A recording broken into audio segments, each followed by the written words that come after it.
I suppose I'll have to get used to writing with this hand instead. I now do so in captivity, while I bring my awe to bear on the immensity of the subjugulator's hijinks. I took their gesture as plain avowal of my prosecution's utility. With a lone neophyte assigned to the task, how could I view it otherwise? I was sure they'd drawn from the bottom of their deck, not intending to squander more competent mercenaries than one who'd made a show of outclassing them all before. But I discovered too late that Rudglare was their wild card all along. How was one allowed to be raised by a dragon in this era, let alone one of such middling blood, the sickly hue of a gutless civil servant?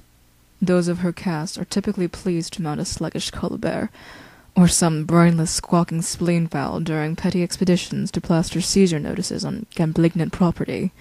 By what fluke was this woman granted such a weapon, permitting her to luxuriate in these delusions of righteousness? Something blocked the light of the unbitten moon, treating the harbor to darkness more grim than what fell the season's apogee. I made the mistake of looking into its eyes, each like a sun concentrated into a small jewel, as true hot garnets searing through a black veil. I shut mine quickly, but the more sensitive of them was burned irreparably. When I regained sight in the other, there was only red.